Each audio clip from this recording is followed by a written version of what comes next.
Hi! So, welcome ulit sa Blue Room. So, maganda at maulan na hapon sa inyo. So, ah, kahapon o kanina, kahapon yon ngayon.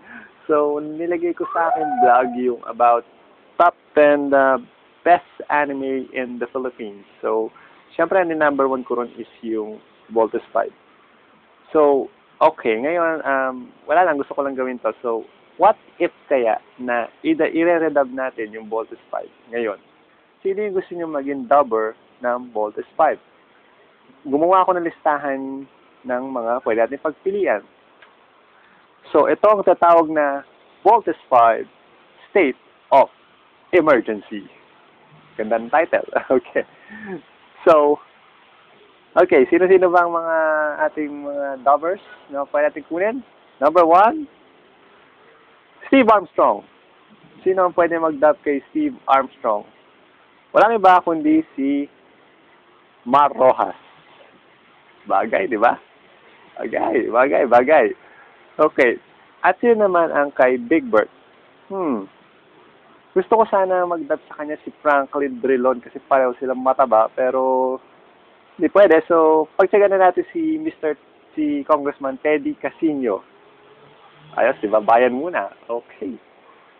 So, si Little John, siya ay si Cheese Escudero. Little Cheese.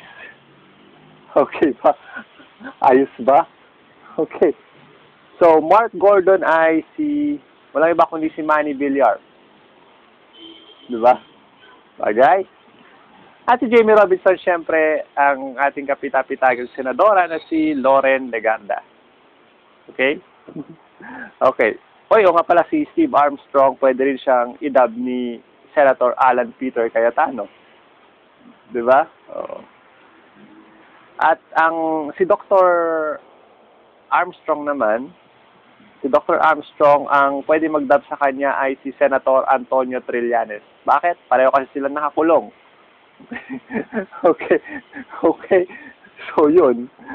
So, kay Dr. Smith naman, sayang yumaom na siya, pero ang magandang mag-dub sa kanya ay si FPJ. Di ba? Yeah. Si Dr. Hook, syempre, si Erap. Bagay. So, at si Commander Robinson, yon ang idadub ni Frank Drilon. Okay? Okay, yon. So yung side of Camp Big Falcon, sila yung sa mga opposition. Ngayon naman, let's go to the Bozanians. Sino maganda magdab ng mga Bozanians? Si Emperador San Bagil ay walang iba kundi syempre si GMA. Pero siya ngayon tatawagin natin Emperatrice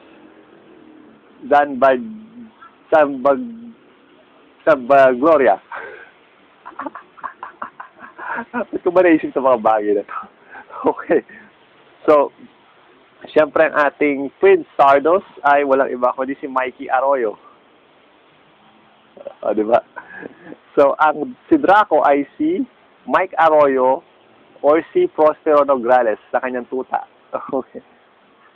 So, si General Ozlak ay, eto bagay na bagay. Si General Ozlak, natatandaan nyo yung naka-armo tapos may malaki eye bag. Alam mo kung sino bagay sa kanya? Either si Iggy Arroyo or si Romulo Neri. Diba? Diba? At si Zandra ay si Miriam Defensor Santiago. Putang ina.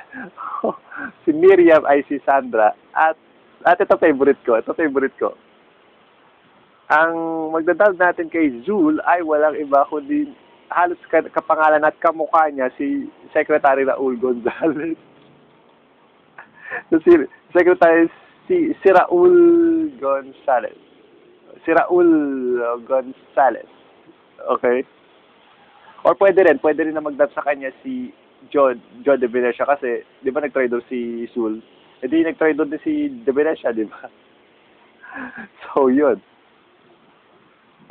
Yan, pagpasensya nyo na yung mga kalokohan ko. Wala akong maisip ngayon. So, ayun. So, ito yung mga to. Ito yung, kung bibigyan tayo pagkakataon ito, magdadab sa Voltes 5, State of Emergency.